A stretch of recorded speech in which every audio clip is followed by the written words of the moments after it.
Sa isang liblib na baryo sa bayan ng Dolores, nakatira ang isang binatang nagngangalang Lando, 18 taong gulang, tahimik, mabait, at masipag sa gawaing bukid. Lumaki siya sa pangangalaga ng kanyang lolo Isko, isang retiradong albularyo na kilala noon bilang tagapangalaga ng katahimikan sa lugar. Magmula nang mawala ang kanyang mga magulang sa isang hindi maipaliwanag na pangyayari noong siya'y 5 taong gulang pa lamang, si Lolo Isko na ang nagsilbing magulang, guro, at tagapagtanggol niya. Tahimik ang buhay ni Lando sa probinsya. Araw-araw ay gumigising siya ng maaga upang mag-igib ng tubig, magpakain ng mga alagang hayop, at tumulong sa sakahan. Ngunit sa kabila ng payapang anyo ng kanyang paligid, may isang bagay na matagal nang bumabagabag sa kanyang damdamin, ang mahigpit na pagbabawal ng kanyang lolo na lumapit sa lumang bowl na nakatago sa ilalim ng kanilang silid. Bawat pagtatangkang magtanong ukol dito ay sinasagot lamang ng malalim na buntong hininga at mahigpit na hindi pa panahon, Lando.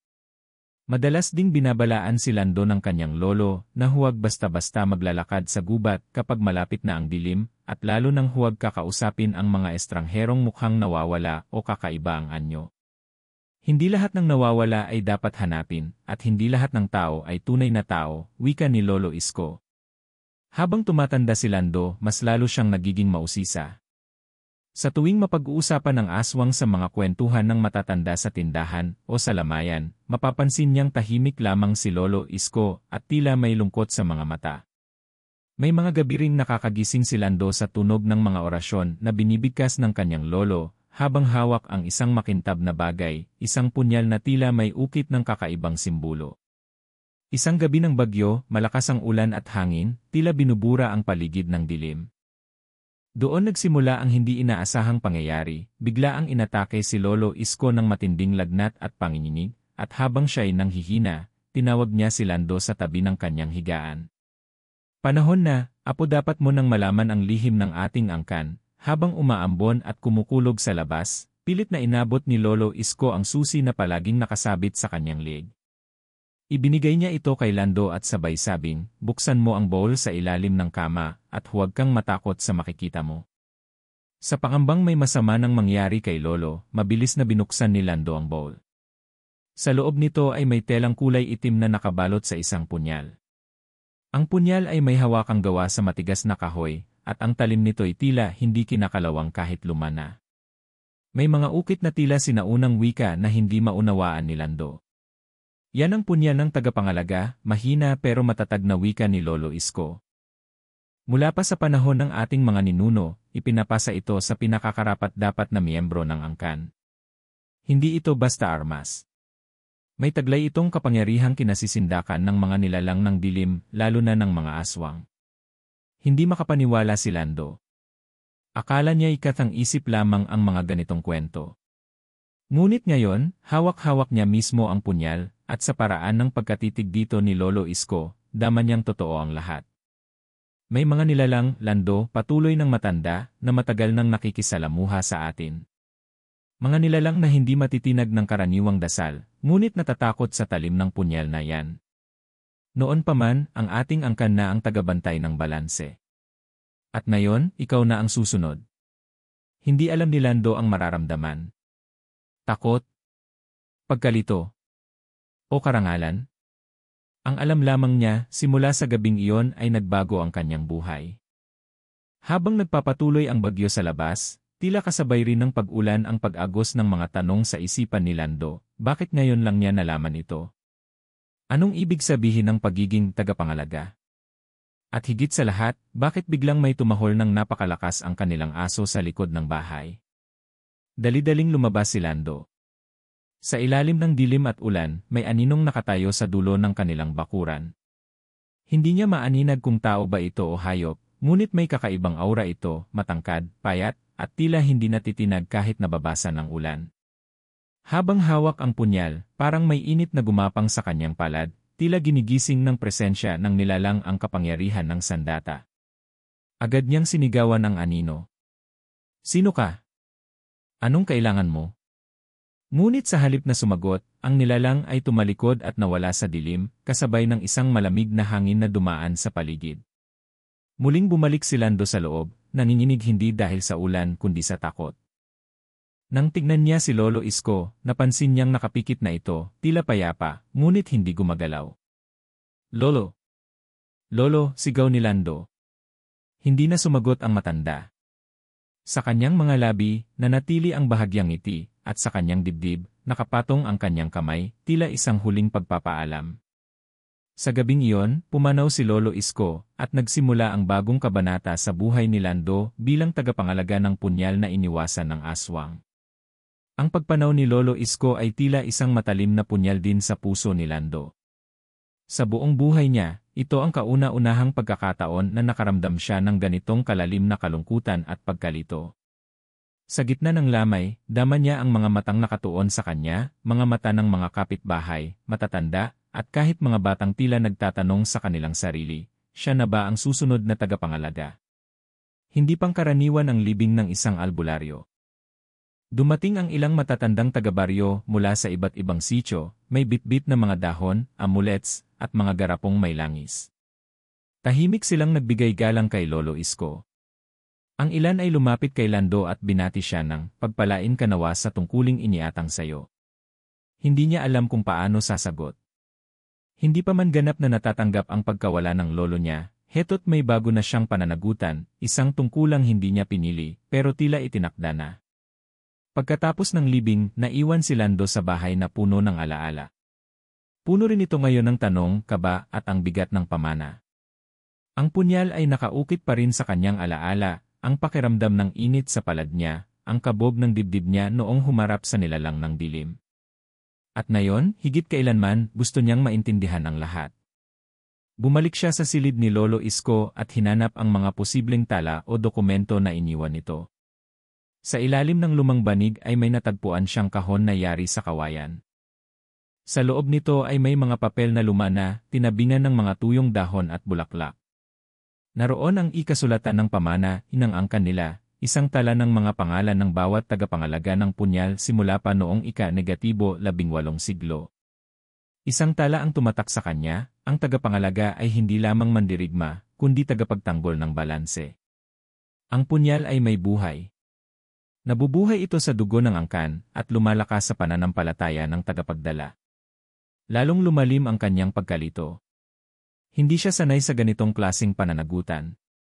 Isa lang siyang simpleng binata, sanay sa araro at kalabaw, hindi sa espada at laban sa mga nilalang ng kadiliman.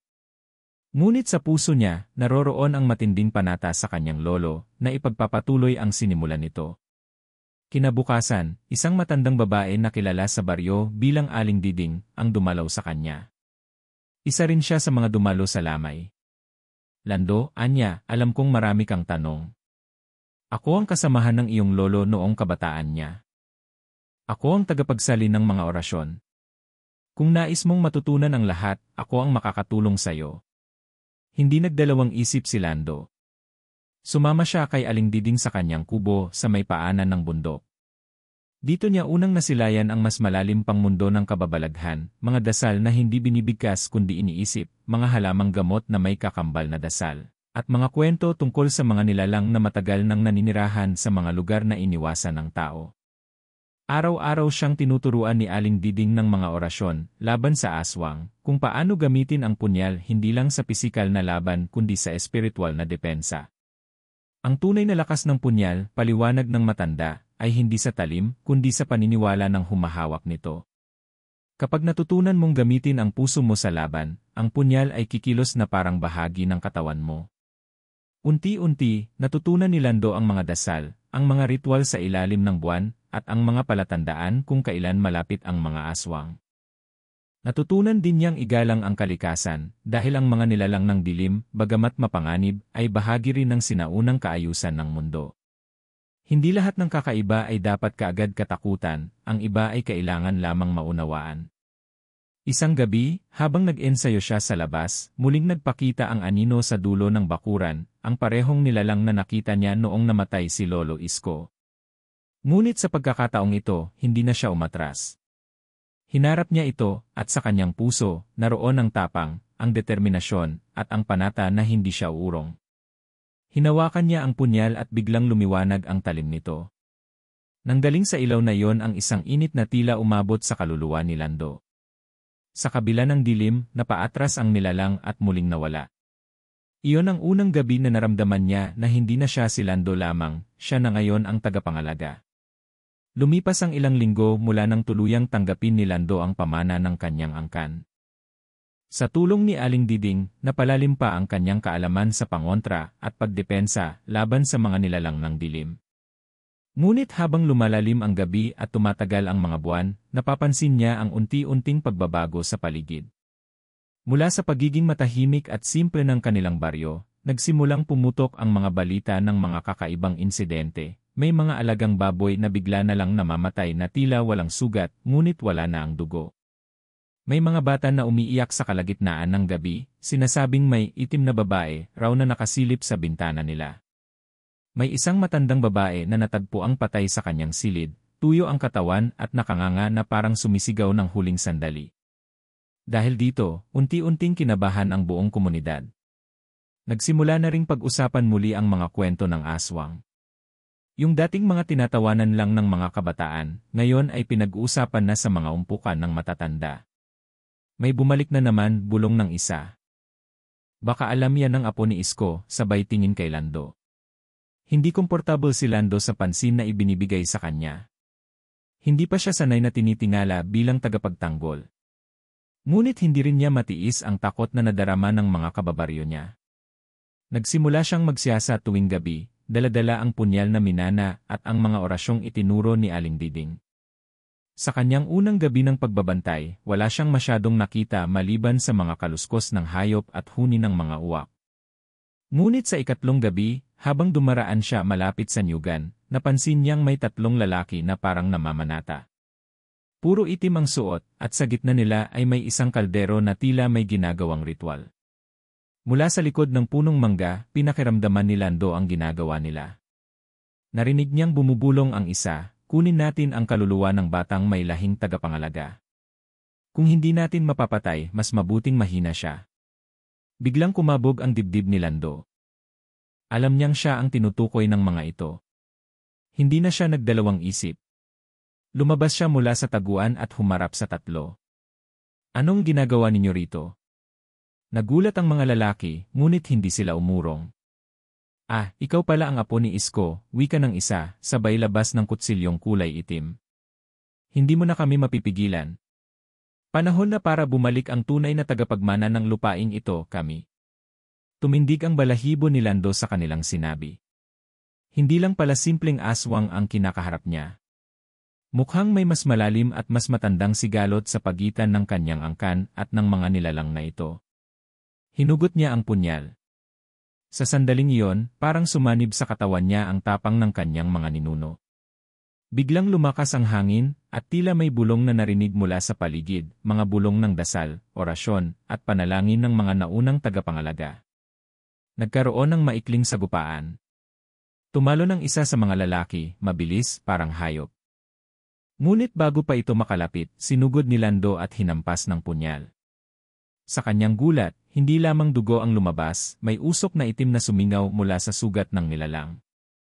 Nagsimulang umatras ang dalawa. Hindi pa siya handa, sigaw ng isa. Pero lumalakas na siya. Bago sila tumakas, ibinato ng isa ang isang pulang pamigkis na may buhol sa gitna. Tumama ito sa lupa at biglang sumiklab. Isang uri ng ritual na pampawala ng alaala o panggulo sa enerhiya, ayon sa natutunan niya kay Aling Diding.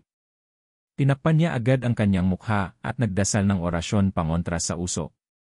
Pagbalik niya sa kubo ni Aling Diding kinabukasan, ibinahagi niya ang buong nangyari. Napakunot noo ang matanda. Hindi na ito mga karaniwang aswang, Lando. Mukhang may bumalik na kasunduan o sumpang matagal nang ibinaon ng mga ninuno mo. Anong sumpa? Tanong ni Lando, halos di makahinga sa kaba. May panahon noon, paliwanag ni Aling Diding, na ang inyong angkan ay gumawa ng kasunduan sa mga nilalang ng dilim. Binigyan sila ng lupaing maaaring pagtaguan, kondisyon lang ay hindi sila mang-aabala ng tao. Ngunit nasira ang kasunduan nang mapatay ng lolo mo ang isa sa pinuno ng aswang. At ngayon, ang dugo ng nasirang angkan ay naghahanap ng paghihiganti. Natahimik si Lando. Hindi lamang pala siya tagapagtanggol, siya rin ang susi sa pagpapanumbalik ng balanse o sa muling pagsiklab ng matandang digmaan. Mula sa araw na yon, naging mas madalas ang mga insidente. May mga biglang nawawala, may mga hayop na natatagpo ang walang laman ng tiyan, at may mga batang hindi na makatulog sa gabi. At sa bawat kaganapan, isang bagay ang malinaw, may paparating na mas matinding panganib.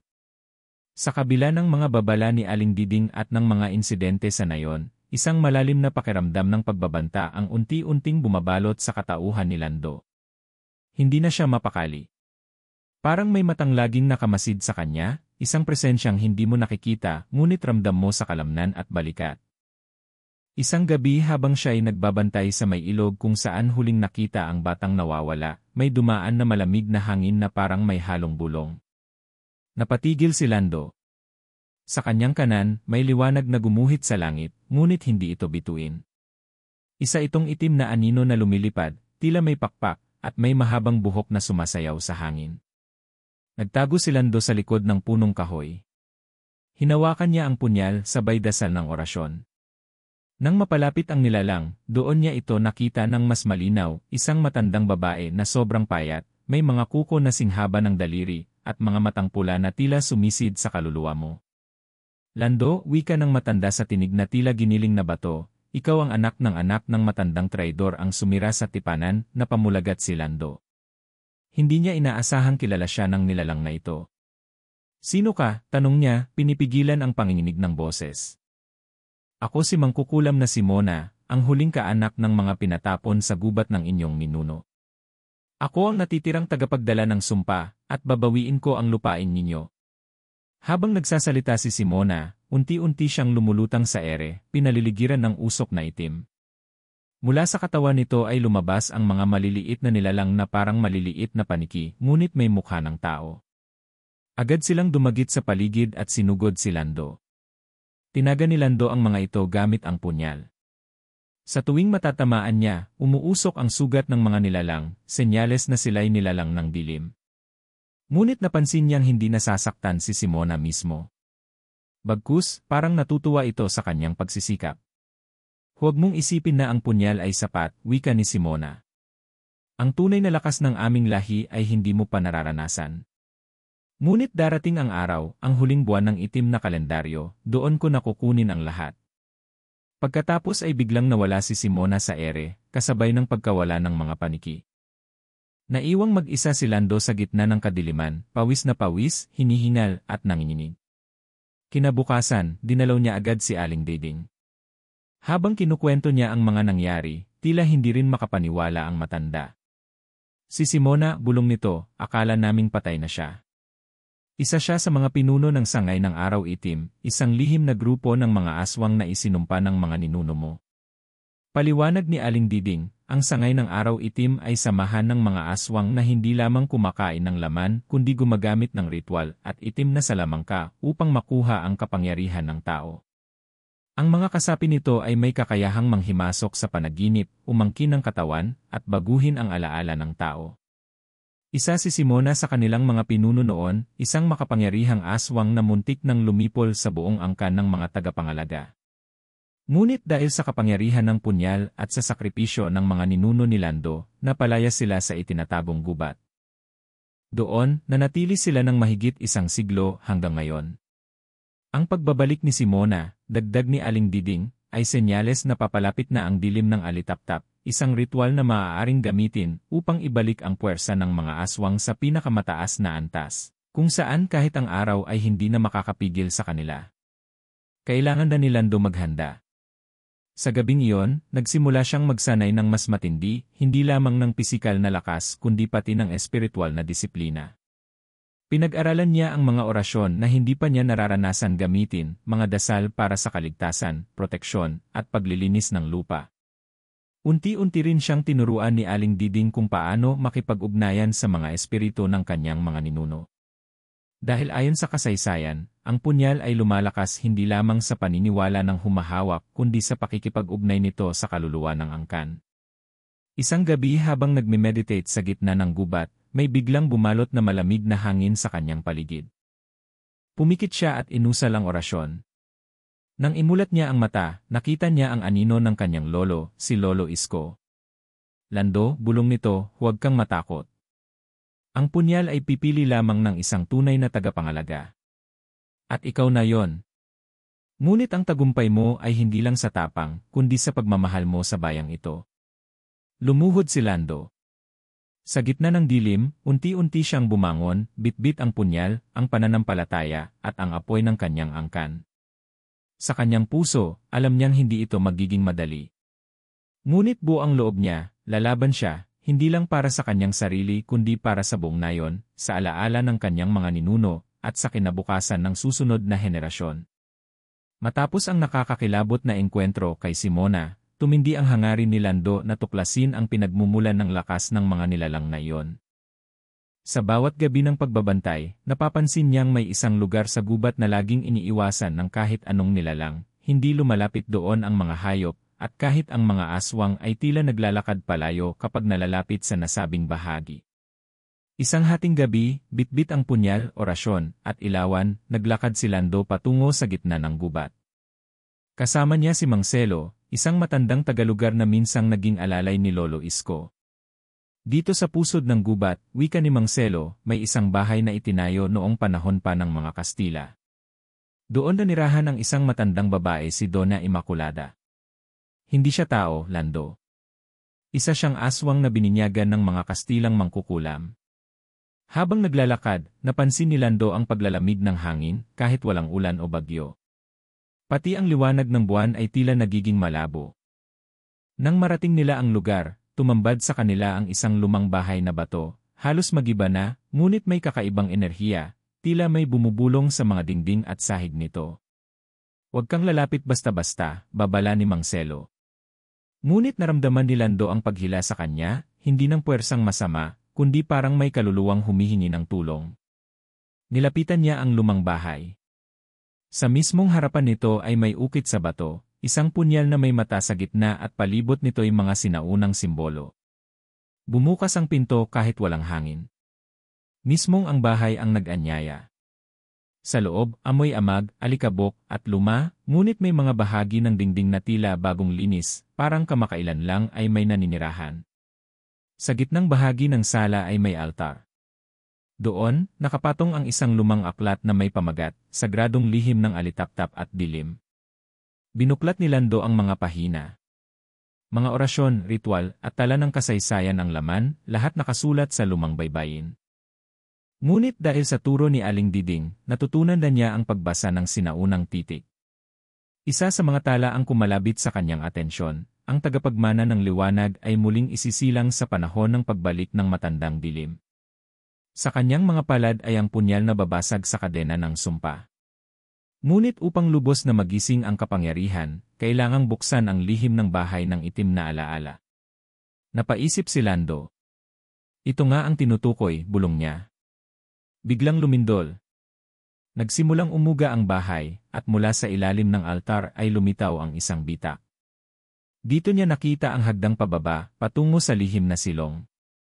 Sa kabila ng takot, bumaba siya, iniwan si Marcelo sa taas. Sa ilalim ng bahay, natagpuan niya ang isang silid na bilog.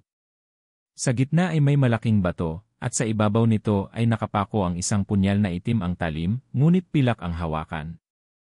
Agad niyang naramdaman ang bigat ng enerhiya. Ito ang kakambal ng punyal ko, bulong niya. Nang hawakan niya ito, agad sumiklab ang liwanag sa buong silid. Biglang lumitaw sa paligid niya ang mga anyo ng kanyang mga ninuno. Ang ilan ay sundalo, ang iba ay albularyo, ang ilan pa ay babaeng may korona ng dahon. Isa sa kanila ang lumapit, si Lola Menang, ang unang tagapangalaga ng punyal, ayon sa kwento ni Aling Diding. Lando, wika ng matandang anyo, ang punyal ay may dalawang kapatid. Ang hawak mo ngayon ay ang liwanag. Ito namang natagpuan mo ay ang paghukom. Kapag pinagsama ang dalawang punyal, bubukas ang mata ng katotohanan, ang tanging paraan upang basagin ang bisa ng ritual ng mga aswang. Ngunit bago niya makuha ang pangalawang punyal, lumitaw ang anino ni Simona sa likuran niya. Matagal na kitang pinapanood, bulong nito. Hindi mo pwedeng pagsamahin ang dalawang punyal. Kapag nagtagumpay ka, tapos na ang lahi namin. Isang mabilis na saksak ang inabot ni Lando mula sa aswang, ngunit agad siyang nakailad.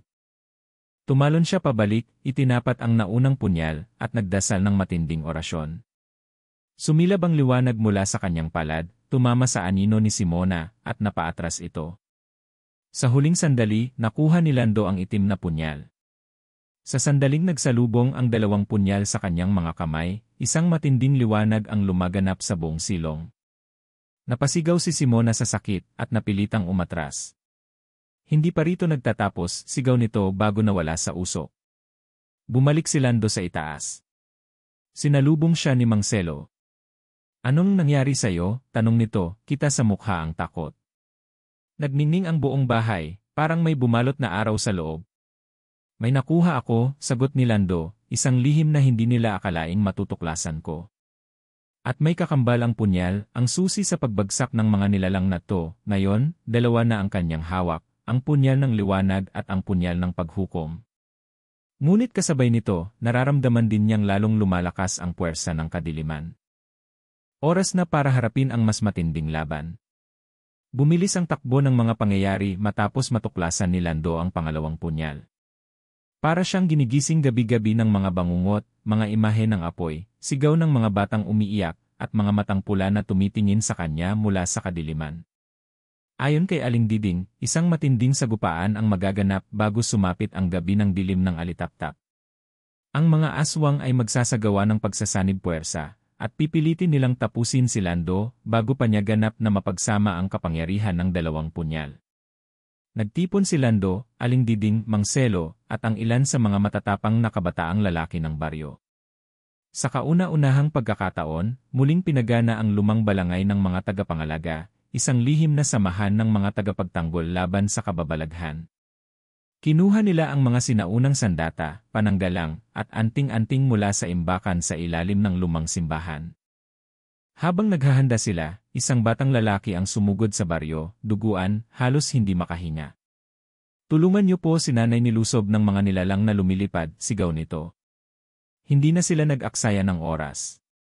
Agad na nagbihis si Lando at ang kanyang mga kasama, dala ang mga punyal, at nagtungo sa kalapit na sitio kung saan naganap ang pagsalakay. Pagdating nila, wasak ang mga bubong, nagkalat ang mga dugo, at may mga bakas ng mahahabang kuko sa pader. Nakita ni Lando ang ilang nilalang sa di kalayuan, mga nilalang na parang tao, ngunit may balat na kulay abo, mahabang leeg, at mga pakpak ng paniki. Isa sa kanila ang nakaramdam ng kanilang paglapit at biglang humiyaw, isang hiyaw na hindi galing sa boses ng tao, kundi parang nagmumula sa kailaliman ng lupa. Nag-umpisa ang labanan. Si Mang Selo, dala ang sibat na may balon ng langis ng niyog at orasyon, ay lumaban sa dalawang nilalang. Si Aling Diding, kahit matanda na, ay tumira ng banayad ngunit makapangyarihang dasal na agad nagpahina sa mga kalaban. Si Lando, sa unang pagkakataon, pinagsabay ang dalawang punyal sa isang sabay na pag-atake. Sa bawat saksak ng liwanag, umaapoy ang balat ng mga nilalang. Sa bawat hampas ng itim na punyal, nagiging abo ang katawan ng aswang. Ngunit ang lider ng mga nilalang, isang aswang na lalaking may korona ng sungay, ay lumapit kay Lando. Ikaw ang tagapagdala ng kahirapan sa lahi namin, anito. Ngunit ako ang gagamit ng katawan mo upang makabalik ang aming reyna. Nagkatinginan silang dalawa. Tumalon ang nilalang sa ere, tila lalapain parang halimaw si Lando. Ngunit mabilis ang galaw ng binata, itinapat niya ang dalawang punyal, sabay sigaw ng bagong orasyon na tinuro ni Aling Diding, sangalan ng liwanag at hukom, bumalik ka sa pinanggalingan mong dilim. Sumilab ang dalawang punyal. Nagtama sila sa katawan ng nilalang at sumabog ito sa liwanag. Kasabay nito, nagliyab sa apoy ang mga kalapit na aswang, sabay sigaw ng pagdurusa at pag-urong. Nagtagumpay ang unang labanan. Ngunit hindi pa tapos ang lahat. Nang umuwi sila sa baryo, may kakaibang nangyari. Sa gitna ng gabi, biglang bumalot ang kulay pula sa kalangitan. Sabi ni Aling Diding, ito ang senyales, nagising na ang pusong itim ni Simona. Sa susunod na yugto, hindi lang aswang ang haharapin nyo, kundi ang nilalang na mas masahol pa sa bangungot, ang hinog na kaluluwa. Naging alerto ang buong bayan. Pinagpahinga muna si Lando, ngunit alam niyang wala siyang masyadong oras. Ang kanyang katawan ay pagod ngunit ang loob niya ay buo. Tinignan niya ang 2 punyal na nakapatong sa altar, tila lumiliwanag na sila ng kusa, animoy nag-uusap. Sa kanyang isipan, alam niya, ang labanan ay hindi lang para sa katawan ng tao, kundi para sa kaluluwa ng bawat nilalang sa kanilang lugar. At siya, ang tagapagdala ng punyal, ay kailangang tumindig dahil sa kanya nakasalalay ang pagbagsak o pagbangon ng kadiliman. Lumipas ang ilang araw matapos ang unang matinding labanan. Sa unang tingin ay tila tahimik ang paligid, pero si Lando ay laging balisa, tila may mata na nakamasid sa kanya sa bawat galaw niya. Ang 2 punyal ay inilagay niya sa altar, ngunit sa tuwing lalapit siya rito, parang may tinig na bumubulong, humihikayat sa kanyang hawakan ang mga ito at lumaban muli. Isang gabi, habang binabantayan niya ang mga punyal, bigla siyang nakaramdam ng matinding antok. Wala naman siyang ininom o kinain na kakaiba. Nakaupo siya sa harap ng altar, at sa isang iglap, pumikit ang kanyang mga mata at napalalim sa isang di inaasahang panaginip. Sa kanyang panaginip, siya ay nasa isang malawak na kuweba na may ilog ng itim na tubig. Sa kabilang dulo, may altar na yari sa buto, at sa itaas nito ay si Simona, ngunit iba na ang anyo nito, napakalaki ng katawan, may 4 na braso, mata na walang puti, at balahibong parang paniki. Narito ka na rin, tagapagdala ng punyal, wika ni Simona sa tinig na sabay-sabay ang daan-daang boses. Panahon na para itakwil mo ang liwanag, at tanggapin ang kapangyarihang alok ng kadiliman. Itinaas ni Simona ang mga kamay. Mula sa ilog ng itim na tubig ay umangat ang mga multo ng kanyang mga ninuno, ang mga nilalang na minsang tumalikod sa kabutihan upang yumakap sa kapangyarihan. Tinangka nilang itali si Lando gamit ang mga anino at pilit siyang hinila sa altar. Tinatanggap mo ba ang handog ko? Tanong ni Simona. Ang kapangyarihan ng kaluluwa ay di mo makukuha sa liwanag. Isuko mo ang iyong pagkatao, at magiging hari ka ng aming lahi. Ngunit sa gitna ng panaginip, biglang lumitaw si Lola Menang, ang espiritu ng unang tagapangalaga. Lando, sigaw niya. Ito'y ritual ng kaluluwa. Kapag bumigay ka sa tukso, tuluyan ka nilang maaangkin. Labanan mo gamit ang iyong puso. Nagpumigla si Lando. Sa kanyang dibdib, biglang lumitaw ang sinag mula sa punyal, kahit wala ito sa kanyang mga kamay. Sumigaw siya ng orasyon, liwanag ng dugo at dangal ng lahi, hindi mo ako maaaring ariin, Simona. Nayanig ang buong kuweba. Nagsimulang magbitak ang lupa, at isa-isang nagsilaho ang mga multo. Si Simona ay napasigaw, ngunit bago siya tuluyang maglaho, nagpakita siya ng isang imahe, ang baryo ni Lando, sinunog, at ang mga taong mahal niya ay isa-isang nilalamon ng dilim. Biglang nagising si Lando, basang-basa sa pawis. Nakita niyang nakabukas ang bintana ng kanilang bahay, kahit isinara niya ito bago matulog. Sa tabi ng altar, nakatayo si Aling Diding, seryoso ang mukha. Lando, wika nito, hindi ka lang basta naidlip. Ginamit nila ang ritual ng kaluluwa upang pasukin ang iyong diwa. Nang gabing iyon, ipinaliwanag ni Aling Diding na ang ritual ng kaluluwa ay isa sa mga pinakamatinding sandata ng mga nilalang ng dilim. Hindi ito basta-basta panaginip, ito ay isang pagsubok ng kaluluwa, kung saan kapag ikaw ay bumigay sa takot, inggit, o tukso, maaari kang ariin at kontrolin ng mga aswang. Pero bakit ako? Tanong ni Lando. Bakit ako ang gustong ariin ni Simona? Dahil ikaw ang tagapagdala ng 2 punyal, sagot ni Marcelo na kararating lang. Kapag ang tagapagmana ay nakuha nila, ang mga punyal ay mapupunta sa kanila. At kung pagsasamahin nila ang kapangyarihan nito, wala nang makakahadlang sa pagbabalik ng hari ng dilim. Napabuntong hininga si Lando. Hindi lang pala laban ng katawan ang haharapin niya, kundi pati ang sariling kahinaan sa loob. Kinabukasan, nagdesisyon si Lando na ihanda ang sarili para sa huling pagsubok. Tumungo siya sa sagradong tubig sa talon ng Kalinawan, isang lugar na may banal na enerhiya. Doon niya nilinis ang 2 punyal, at do'y isinumpa niyang hindi siya kailanman magpapalamon sa dilim.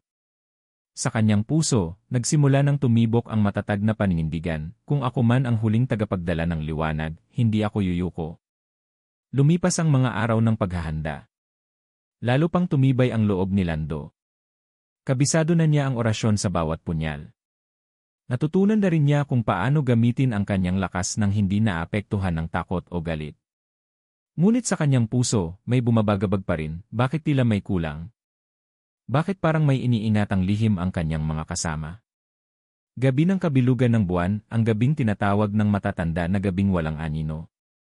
Sa paniniwala ng mga taga-baryo, ito ang oras kung kailan pinakamatindi ang kapangyarihan ng mga nilalang ng dilim. Biglang bumalot ang makapal na ulap sa langit. Sumara ang mga ilaw ng bahay-bahay at tila huminto ang oras. Mula sa kakahuyan sa timog, lumitaw si Simona, ngunit ngayon ay may dalang trono na yari sa itim na bato. Sa kanyang likod ay ang hukbo ng aswang, lumilipad, gumagapang, at bumubulong sa hangin ng kamatayan. Lando, sigaw ni Simona. Isuko mo ang punyal. At ibibigay ko sa iyo ang buhay ng lahat ng mahal mo. Ngunit hindi sumagot si Lando. Sa halip, dahan-dahan niyang hinugot ang 2 punyal mula sa kanyang sinturon. Sabay na nagliyab ang mga ito ng asul at itim na apoy. Tama na, Simona. Dito na ito magtatapos. Ang huling labanan sumugod si Lando sa gitna ng hukbo.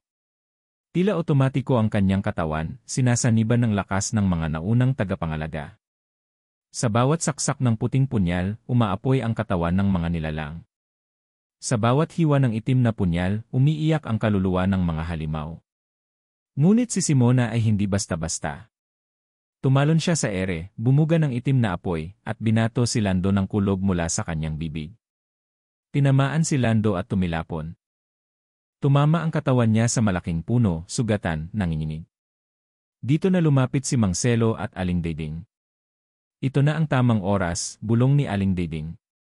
Ibigay na natin sa kanya ang lihim. Ang lihim ng tunay na tagapagmana. Habang naghihinalo si Lando sa lupa, inilabas ni Marcelo ang isang balumbon ng sinaunang sulat, nakatali sa balat ng ahas. Binuksan ito ni Aling Dingding at binasa ng malakas. Ang tunay na tagapagmana ng punyal ay isinilang mula sa dugo ng dilim at liwanag. Siya ang magtatapos ng sumpa. Napakunot ang noo ni Lando. Anong ibig sabihin nito? Tanong niya. Dahan-dahang tumango si Aling Dingding. Lando, anak, ikaw ay anak ng isang tagapangalaga at isang nilalang ng dilim. Hindi mo ito alam dahil itinago namin sa iyo. Ang ina mo, bago siya pinaslang ng mga aswang, ay isa sa kanila. Ngunit pinili niyang umiwas sa kadiliman at sumanib sa lahi ng tao. Nanlaki ang mata ni Lando. Aswang ang nanay ko. Hindi siya masama, sagot ni Marcelo. Siya ang unang nagtangkang ipagkasundo ang 2 mundo. Ikaw ang bunga ng pagmamahalan na binuo sa kabila ng takot. Biglang tumayo si Lando, tila may kakaibang lakas. Ang mga punyal ay nagsimulang magliwanag ng sabay at dumikit sa isa't isa. Isang pagsabog ng liwanag at dilim ang bumalot sa kanyang katawan. Ang pagwawakas ng sumpa muling hinarap ni Lando si Simona. Ngunit ngayon, siya ay ibang-iba na. May tatak na sa kanyang noo, tatsulok na may mata sa gitna, ang simbolo ng balanse. Hindi ako alipin ng kadiliman, at hindi rin ako nakatali sa liwanag. Ako ay tagapagsanib, sigaw niya. Sumugod si Simona, ngunit sa isang sulyap lang ni Lando, napako ito sa ere. Pinagtagpo niya ang 2 punyal at ipinasok sa dibdib ni Simona. Sa ngalan ng pagkakaisa at kapatawaran, pinapatawad kita, at pinuputol ko na ang tanikala ng sumpa. Nagsimulang mabulok si Simona, ngunit sa halip na magalit, umiyak siya. Salamat, anak ng liwanag at dilim, bulong niya, bago tuluyang naglaho sa hangin. Pagkatapos ng labanan tumahimik ang paligid. Ang langit ay muling luminaw. Unti-unting bumalik sa normal ang baryo. Ang mga nilalang ng dilim ay umurong, tila nawalan ng layunin at lakas. Si Lando ay itinanghal na bagong tagapangalaga ng kapayapaan. Hindi lang ng tao, kundi pati ng mga nilalang na dati tinatawag na halimaw. Ipinatayo ang bagong balangay, isang samahan ng pagkakaunawaan sa pagitan ng 2 mundo. At sa huling gabi ng kanyang paglalakbay, habang nakaupo sa tabi ng punyal na nakabaon sa lupa, narinig ni Lando ang tinig ng kanyang ina, "Anak, nilabanan mo ang sarili mo. At dahil doon, naligtas mo ang lahat."